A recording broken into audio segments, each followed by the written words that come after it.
Halo teman-teman, saya Lydia Eunika Suripati dari kelas 5B1 Manajemen. Kali ini saya akan membahas mengenai pola dan perilaku kerja di masa pandemi.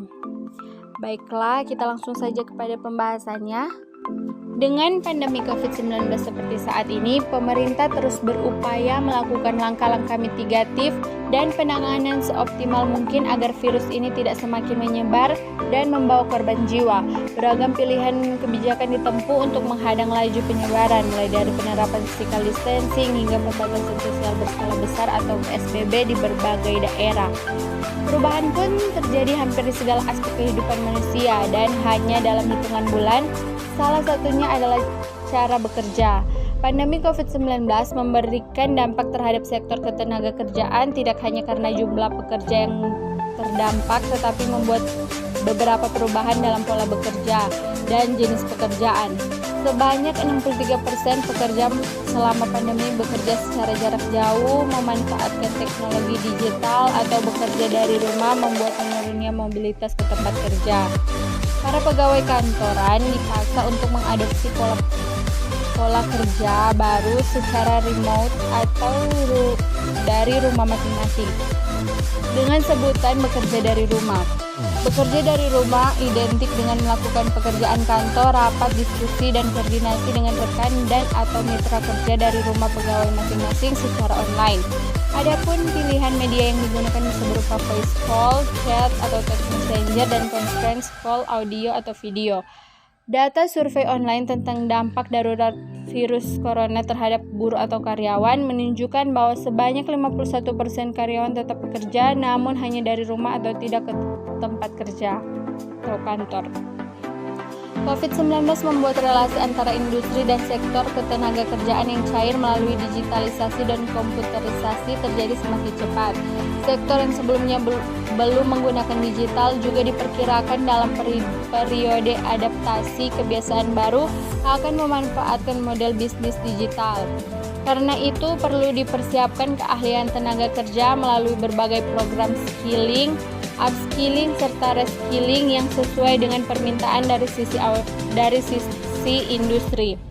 Langkah strategis telah dipersiapkan menghadapi permasalahan di sektor ketenagakerjaan. Seperti harus dilakukan untuk mengembangkan model pelatihan dan penempatan ketenagakerjaan sesuai dengan jenis keahlian yang dibutuhkan. Beradaptasi adalah kunci utama dalam menjalani hidup di masa pandemi. Skema bekerja dari rumah dapat dianggap sebagai bentuk pola kerja baru yang mampu meningkatkan kualitas antara kerja dan kehidupan. Mulai menerima dan pelan-pelan beradaptasi dengan bentuk kenormalan kerja yang baru merupakan langkah positif yang patut untuk dilakukan. Bagi pegawai yang melakukan bekerja dari rumah dapat diawali dengan meningkatkan kemampuan penguasaan teknologi komunikasi. Berikut adalah panduan adaptasi kebiasaan baru di tempat kerja perkantoran dan industri.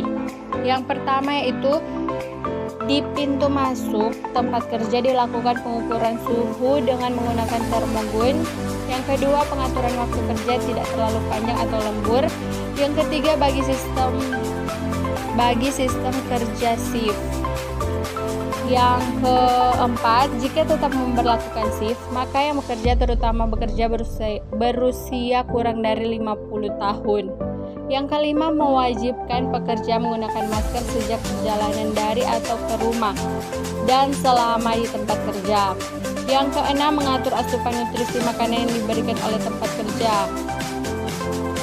Kemudian memfasilitasi tempat kerja yang aman dan sehat dengan cara yang pertama, memastikan kebersihan tempat kerja. Yang kedua, menyediakan lebih banyak sarana cuci tangan dengan sabun dan air mengalir.